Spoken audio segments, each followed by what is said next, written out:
Steve Hartman is just back from the doctor. His office is on the road. In one of Baltimore's poorest neighborhoods, we found one of its richest doctors. Rich, not in money. In fact, he's pretty much broke. Alrighty. But 66-year-old family doctor Michael Zollicoffer is flush with job satisfaction. Just love people. I love to see a rash. If you say you got a rash, I'm gonna find you because I love a bump on your head. You see what I'm saying to you? No, not really. I love a bump. Has anybody taken your temperature? No. Let's listen to my sweetie. That infectious spirit is part of what sets him apart. Another is his prices. Can't pay? That's okay. You make everything sound so easy. It is easy. Forget that dollar bill. Now, I'm gonna see you no matter what. You walk in that door, you will be seen. You bring your grandma with you. I'm gonna see her too. Okay. But here's what amazed us even more. Right. In the nearly 40 years Dr. Z has been practicing, That one's good. he's never taken a real vacation. I think you'll live. Tells every patient they can call him 24/7, 365. There you go. I have his cell phone number. Does everybody have his cell phone? Yeah. He's always available. This guy seems almost unbelievable. He is unbelievable because you'll never meet another person like him ever. A superhero, but hardly invincible. A few months ago, Dr. Z was diagnosed with cancer. So I got two separate cancers. One renal, one rectal. But I don't give up. And to add insult to injury, Dr. Z didn't have insurance. There was a whole series of snafus, but bottom line is he had no way to pay for his radiation treatments. Until his patients turned the tables on that ever-giving doctor. I'm like, let's fight. What can we do? Dr. Z will not give up on you, so we damn sure ain't giving up on him. Whatever needs to be done to save Dr. Z, we're going to do it collectively. So, collectively, they started a crowdfunding campaign. Nearly 1,000 people donated, raising more than $100,000. Today, his prognosis is good. Right. He got his insurance back and now plans to funnel any money left over back into the community. Open that mouth up. You know what? I'm gonna say something that may seem crazy as heck. I'm thankful that I got cancer because I am the happiest man on the planet, no matter what the outcome. What we have shown and why we sitting in this table right now to show America this is what you're about. We about giving. I can't make it without them. And no, can they make it without me? You need each other. Let this nation hear this story. Let it hear this story. And let it follow his prescription for a better outcome. If you need something, you just buzz me, okay? Steve Hartman, We'll see what on the you road say on Thursday. in All right. Baltimore. Good. We end tonight with the best kind of children's story, the kind that grown-ups like too. So here now is the story of Kylie and the duck, told by Steve Hartman on the road. A lot of kids go to the park to see ducks, but 5-year-old Kylie Brown of Freeport, Maine, takes her duck to see the park. Snowflake comes here to swim around the pond and then returns when called, because Snowflake truly believes that Kylie is his mother. And the duck is not alone in this delusion. I'm his mom. But you're not really his mom. Yep, I'm his mom. How did you first find out? That he was a duck? No, that... Kylie is unbearably cute. And since I never did recover to ask that question again, let me just tell you that Kylie first noticed Snowflake's attachment the day the Browns brought her home last summer. Look. He follows her. For whatever reason, the duck imprinted on Kylie and just had to be by her side, no matter what the hour. When Snowflake refused to stay in the backyard, Kylie's parents, Ashley and Mike, say they had no choice but to give him a diaper and make him a house duck. He goes everywhere the ducks are allowed and almost everywhere they're not allowed. I don't know if you've ever had a 2-year-old or a 4-year-old that wouldn't leave home without its blankie. Anxiety. She would not leave home without her duck. And at that point, nothing's negotiable.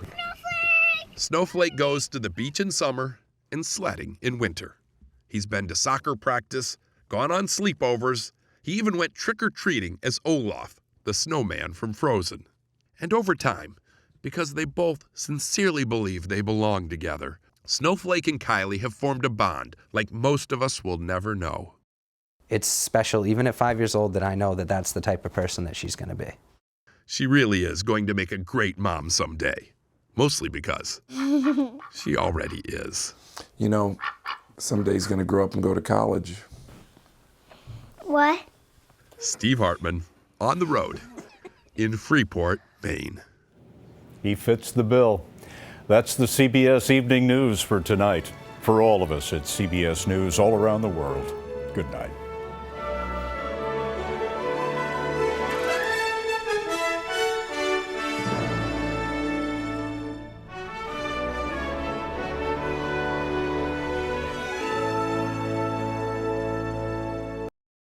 Steve Hartman has found us one determined athlete diving in to go the extra length. They were the bad news bears of swimming. Y'all are in 2 minutes. In fact, Coach Alex Wiedemann of Seguin High School in Arlington, Texas, says you can't overstate their underachievement. Our goal every meet was to finish the race. Just get across the pool? Get across the pool. Really, we measured our success on not getting disqualified.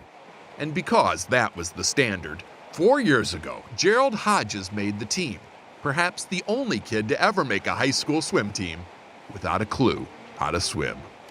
We had to get anybody. It didn't matter. He didn't know how to swim. He couldn't get across 5 yards, let alone 25 yards. Was there really nobody better? No.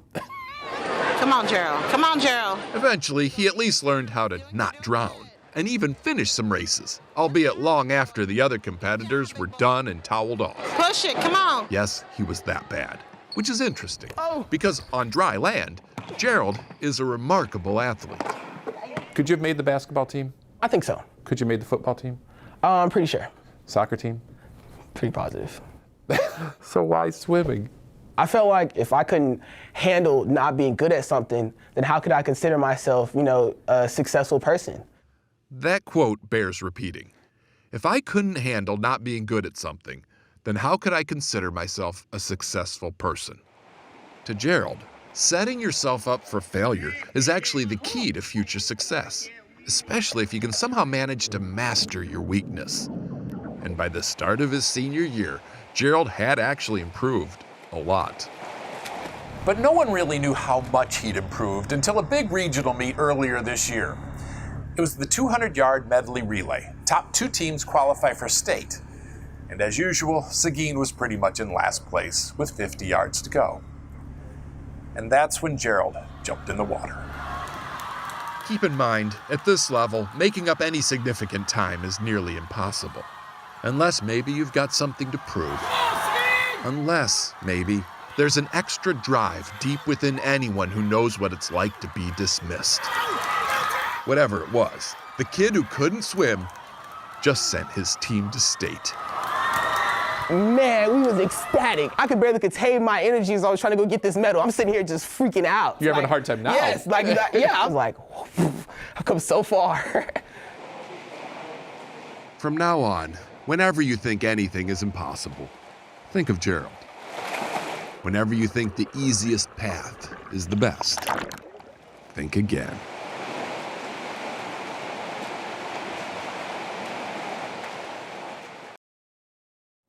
Finally tonight, Steve Hartman doesn't usually work the police beat, but he's uncovered a plot to commit larceny. It's grand theft donut. Steve met the unlikely schemer on the road. All right. Chris Rosati is both in the prime of his life and at the end of it. About a year ago, this 42-year-old marketing vice president and father of 2 was diagnosed with ALS, Lou Gehrig's disease. It's obviously heartbreaking, but it's hardly the focus around here. In fact, after Chris found out, he did something few people with a terminal illness ever choose to do. He applied online for a job as a donut delivery man. Seriously. I knew I wouldn't get the job, but at least then I could say when they arrested me, hey man, I applied. What do you mean when they arrested you? Then the next step is you try to steal a truck. That's right. He said steal a truck. It was all part of this fantasy Chris dreamed up, to stake out the Krispy Kreme donut factory near where he lives in Durham, North Carolina, follow one of the drivers on a route, and take his truck when the guy's not looking. And then just go around and give away the donuts. Kind of a Robin Hood kind of thing. Yeah, it made it okay. Stealing cholesterol from the rich and giving to the poor. Exactly. I was going to go to the nearest school because once I knew where... This plan has some holes in it. And I'm not speaking donuts. It did. You're just going to pull up to a school and say, oh, here, everybody, here's a bunch of donuts? Well, yeah. You know, now that you said that, I probably wouldn't. Not to mention the legal ramifications. One of the blessings of ALS is, what are they going to do? In case you haven't figured out, Chris has a remarkable sense of humor about this, which is partly why, when Krispy Kreme heard about his plotting through a Facebook post, they didn't threaten prosecution. All right. Instead, they offered transportation, specifically a bus stocked with donuts.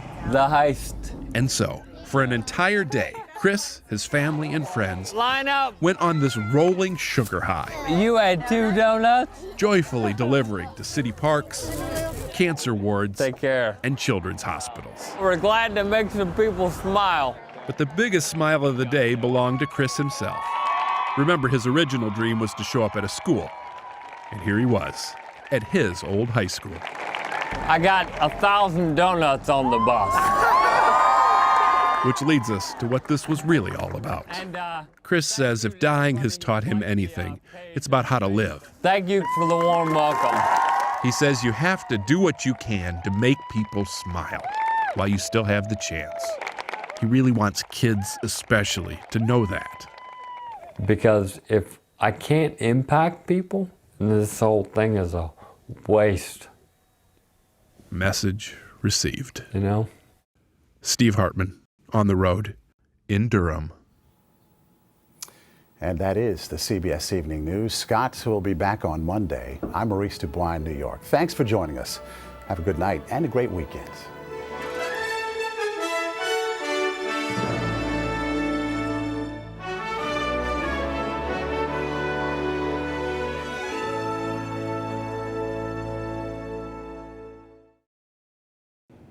To get you in the spirit for the next March Madness game at the top of the hour, we have an update on one of the most popular basketball stories ever on this broadcast. Here's Steve Hartman on the road.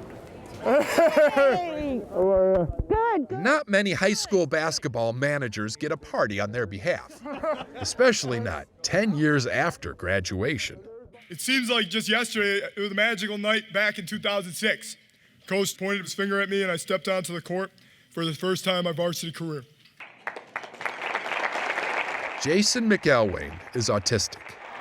10 years ago, it was his job to fetch water and mop up other people's sweat at Greece Athena High School in Rochester, New York. But for the last regular season game of his senior year, the coach let Jason, better known as JMac, suit up and play the final 4 minutes. That's him going in, number 52. Everyone in the crowd was hoping for a layup, at most. But JMac had other ideas. He stepped outside the three-point line and drained it. And he was just getting started. You caught fire. I just caught fire. I was hot as a pistol. JMac ended up shooting 6 three-pointers, one right after the other. He had 20 points total. And each time a shot went in, his teammates and the crowd went a little crazier. His last basket, right at the buzzer, created total mayhem. After we first told this story, big things started happening for JMac. I mean big things. A country was captivated by an amazing story on the basketball court. President George Bush requested an audience with him. JMac co-authored a book about himself. Thanks, JMac. And perhaps the biggest change of all. It gave me confidence that I can do anything. Let's go! After graduation, JMac became assistant coach at his old high school. His passion for the game hasn't faded a bit. His connection to the students, as strong as ever. The only difference is that now, above it all, number 52 hangs near the rafters. His retired jersey, a reminder to us all that there's greatness waiting in every kid. We just need to call their numbers. Steve Hartman, on the road, in Rochester, New York. Still hot as a pistol after all these years. That's the CBS Evening News for tonight. For all of us at CBS News all around the world, I'm Scott Pelley, and I'll see you Sunday on 60 Minutes. We end the week with Steve Hartman and what everyone can learn from a 4-year-old. He's faster than a speeding stroller, more adorable than a wet kitten, and able to get a stranger's attention with a single courtesy. Excuse me? This is America's latest superhero. Don't forget to show love. And the only superhero with the power to feed the homeless. Now, why do you do that? You know what, Mr. Steve? It's just the right thing to do. Is it? Yes. You want honey? By day, Austin Pirine is a mild-mannered 4-year-old from Birmingham, Alabama. But about once a week, he turns into this alter ego. Would you like a sandwich? A superhero set on feeding as many homeless people as possible. Thank you. What's your superhero name? President Austin. President Austin. President Austin? President Austin. That's his idea of what the president is supposed to do. I was like, buddy, you have no idea. But hey, I'm going along with it. TJ says this all began when they were watching a TV show about pandas. It showed a mama panda abandoning a baby. TJ told his son the cub was now homeless. He says, what's homeless? I said, well, it's when you don't have a home and sometimes you don't have mom or dad around. I can tell what the follow-up question is going to be. Yeah, are people homeless? When I was a 4-year-old, I didn't care about helping people. I did. I see. Once Austin learned some people are homeless and some are even hungry, he launched this caped crusade. Told his mom and dad that he wanted all his allowance and money they would spend on toys Here you go. to go toward chicken sandwiches instead. Oh, thank you, baby. You're welcome. Don't forget to show love. After he gives out each sandwich, Yes. he gives each person that same bit of advice. Don't forget to show love. Don't forget to show love, he tells them. And most do, immediately. Well, thank you. It warms my heart to see him. It'll warm anyone's heart. Yeah, he really did, man. Raymont Baugh says this kid gives him hope. That's where it starts. Don't forget to show love. Everyone who meets Austin leaves with hope. Which is why, with any luck, someday President Austin won't be a superhero anymore. Feeding the homeless is the highlight of my life. He'll just be a president. All right, come on, Austin. Steve Hartman on the road in Birmingham, Alabama. Fantastic. Austin will be eligible to run for president in the 2052 election. That is the CBS Evening News for this week, but CBS News will be streaming all weekend on CBSN. There's Tanya Rivero. I'm Jeff Glor. We'll see you Monday. Have a great weekend. Good night.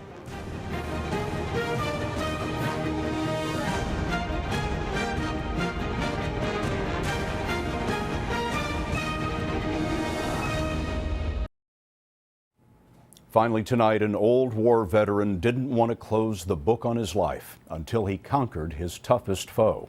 Steve Hartman takes us back for another visit on the road. Inside a single wide in Cookson, Oklahoma, a tortured soul lives alone. It's a hard life, let me tell you, but you ain't never lived hard till you go through what I've been through. This is me. 90-year-old Ed Bray served in World War II. He was at Normandy on D-Day, has 2 Purple Hearts and more than a dozen other medals. But when we first met him in March, he couldn't even read what they were for. Not because it was too painful. Victory. But because he simply couldn't read. You know what that word is? E-U-R-O-P-E? No. The toughest thing that ever happened to me in my life is not being able to read. You said you were at Normandy, though. Yes. Illiteracy can be that damning. I've covered this up for 80 years. Nobody in this town knows I can't read. Until he retired, Ed worked a civilian job at an Air Force base refueling planes. A coworker helped him with the forms and whatnot. At home, his wife covered for him for 62 years, until she died in '09. Put you guys some coffee on. Since then, Ed has managed okay, but the soldier in him still refuses to surrender. I wanted to read one book. I don't care if it's about Mickey Mouse. I want to read one book before I die. Over the years, Ed says many people have tried to school him, but invariably, either the teacher or the student would get frustrated and give up. Then a few months ago, a friend suggested he see a professor of reading education here at Oklahoma's Northeastern State University. He told me I was wasting my time. And I said, well, we'll just sit and chat a couple times a week. Is that okay? Very good. Toby Thompson says eventually their weekly talks gave way to flashcards. And everything started clicking. 4. He got pretty good at the sight words. 1. Good job. But the real breakthrough came in February, when, at the age of 89, Ed Bray read this book about George Washington. It gave me goosebumps, and it still does. It still does. He read 3 more that week. And though they were all just third-grade level biographies, Good job. each one had the same dramatic ending. Did you ever think you'd read that? This has changed my whole life. I'm not the same guy I was when I started with Toby. I'm a different man now. Today, Ed is at a 6th grade level and can now enjoy many of the benefits literacy provides. Ladies and gentlemen, most notably, this is Ed Bray. Karaoke. Make the world go away. We asked him to sing for us on this night, but he does it all the time on his own. Reading really has given him tremendous confidence, which he hopes will inspire others. Ed Bray, everybody. Get in there and learn, baby. Now. Because you ain't going to learn in that pine box. Just learned to read and already a poet. And that's the truth. Steve Hartman, on the road in Cookson, Oklahoma. Beautiful music can soothe the soul, bring a smile to your face, or even a tear to your eye. CBS's Steve Hartman has the story of a young musician that will do all 3 in tonight's On the Road. To 11-year-old Jude Kofi of Aurora, Colorado, this surprise was music to his eyes. Obviously, whoever said the best things come in small packages was never gifted a grand piano. Jude's father, Isaiah. So one day it just shows up at the house? Yes, all for free. Who does that? The answer in a moment. Moses? But first, the reason. About 1.5 years ago, Jude's dad heard a noise coming from the basement. There was an old keyboard down there, but no one knew how to play it. Certainly not his autistic son, Jude.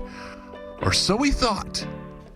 Isaiah then got Jude a larger keyboard to see what more he could do. And boy, could he do. The kid never had a lesson. No one taught him any of this. How do you explain that you're as good as you are? It's a miracle. You think it's a miracle? That's what I prefer. Bill Magnuson prefers that too. Is he special? Is beyond special. He's Mozart level. It's coming from somewhere beyond. Bill is a piano tuner. He saw a local news story about Jude, heard him play, learned how his parents immigrated from Ghana, how they're raising 4 children and sending money back to Ghana. What resources are left over to help this special little soul? Yours. Yeah.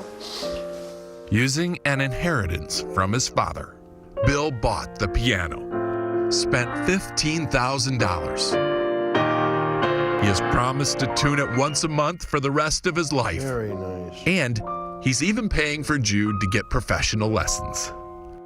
We're family now. Somebody to just love your son like that by making sure that his future is secured. We are super thankful. Yeah. Press the pedal. Caring for other children as your own. The defining note of humanity. Steve Hartman, on the road in Aurora, Colorado. This week's total solar eclipse brought millions of Americans together for a moment of inspiration and awe. That includes CBS's Steve Hartman and his family on the road. Like many families, we went to a lot of trouble this week, driving 5 hours for a 4-minute vacation. Because it's not just 4 minutes. It's something that you can look back on in your old age and say, I was there. This is my oldest son, George. He's been into astrophysics since kindergarten. By a strange coincidence, the moon is 400 times smaller than the sun, but 400 times closer to the Earth. Where's the sun now? He begged to go to the last eclipse in 2017 and wanted to go again this year. So we traveled to Top of the World Drive in Vermont's Northern Kingdom, crashed a party there, and set up for an encore performance by the world's biggest star. All right, greatest show on Earth. Except it's not on Earth. Only difference, last eclipse, George was an engaging 9-year-old who thought his father hung the moon. And this time, he's a teenager. What do you think of George?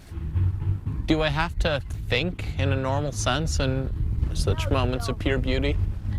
Okay.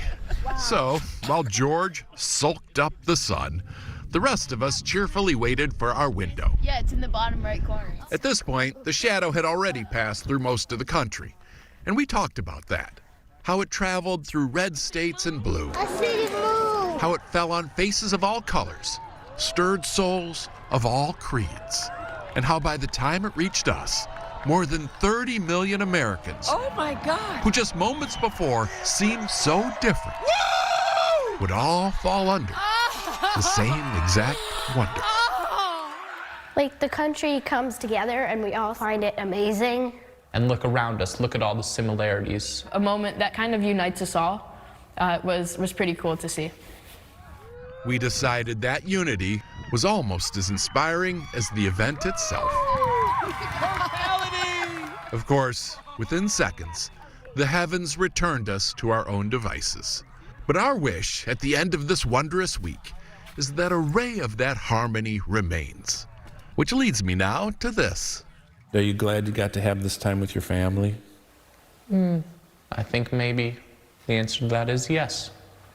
A glimmer of hope. But also maybe no. Quickly eclipsed by snark. Guess when it comes to throwing shade, not even the moon can trump a teenager.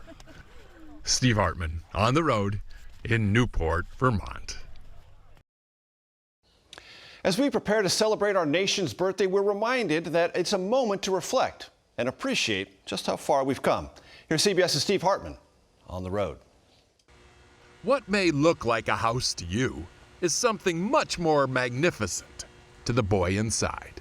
What did you think when you saw this place for the first time? We said it's second heaven. Second heaven? Yes. You pass through this before you go to the big heaven. That is what I believe so. He means that, literally. And why wouldn't he? Abraham and his brother James are from Sierra Leone. They were homeless before finding their way to an orphanage and eventually to their new family outside Charlotte, North Carolina. Joe and Jamie Walker adopted them last fall, and they say the boys have been wide-eyed with wonder ever since. It's fun. Every little thing that we take for granted. Coming home from the airport and I hit the button to open our front gate. Dad. Everything is magic to them. It's magic.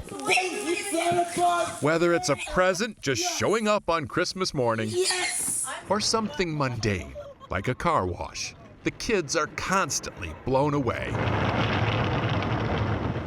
But the biggest surprise, the most profound reaction happened last month on Abraham's 12th birthday. You had birthdays before you came here. How did you celebrate them? That would be a crazy question. Why is that a crazy question? I never celebrate them. I never know it was my birthday. Happy birthday! So when the song started and his mom appeared with that glowing tribute, Abraham was overwhelmed. When I see the cake, I thought that is the most beautifulest thing I've ever seen. The birthday cake. It's not just a birthday cake. It's a blessing cake. A blessing cake. And what a blessing it is that once a year, friends and family gather just to honor our existence. Most of us take that for granted, but not in this house. Not anymore. Just being reminded that we need to stop and be super grateful for what we do have. A good wish for America from this American dream come true. Steve Hartman, on the road in Charlotte.